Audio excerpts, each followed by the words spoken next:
Et ce que j'aime, c'est que partout il y a Goliath, il y a David. Il n'y a pas que des Goliaths, il y a aussi des David. Si Goliath est né, David aussi est né.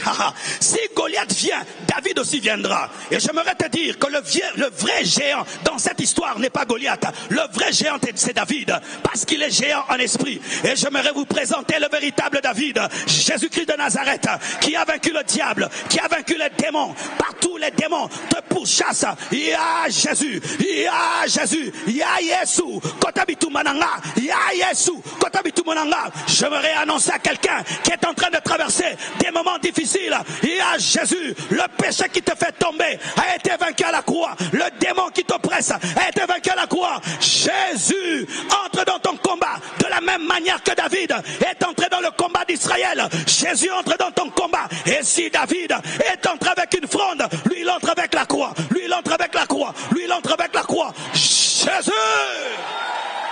Jésus! Quel que soit le péché qui te domine, Jésus l'a vaincu. Quel que soit le Goliath, il est vaincu par David. C'est pourquoi Goliath marchait, David courait. Pourquoi? Il avait besoin d'en finir.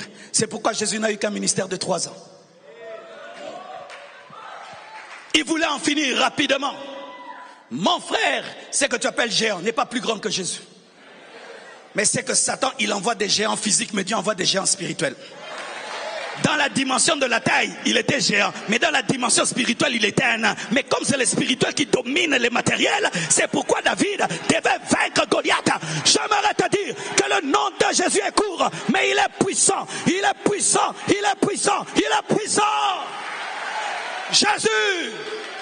Invoque Jésus dans la tentation. Oui. Quelqu'un veut te tenter, tu dis yes!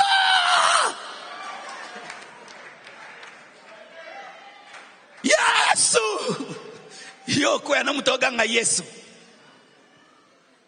Ton problème, c'est que dans ta guerre, tu oublies qu'il y a un berger qui est en train de paître les brebis de son père comme Jésus et qui est en train d'apprendre à vaincre tes combats. Quelles que soient vos luttes, la croix est suffisante pour vous donner la victoire. J'aimerais te dire qu'il n'y a aucun péché qui échappe à la croix. Aucun péché, aucun péché, aucun péché, aucun péché, aucun péché. Lorsque tu es dominé, regarde à Jésus. Ce que tu crains, ne l'effraie pas. Goliath effraie, mais David n'a pas peur de lui. Parce qu'il a été préparé à le vaincre. C'est pourquoi la maladie dominait les hommes, mais pas Jésus-Christ. Le péché dominait les hommes, mais pas Jésus-Christ. Pourquoi? Il était né pour ça. Et ce qui est formidable, c'est que David vient à la guerre, mais toi, Jésus habite en toi. David peut venir en retard, mais Jésus ne vient jamais en retard parce qu'il est en toi. Et chaque fois que tu es sous l'emprise du mal, invoque Christ qui est en toi.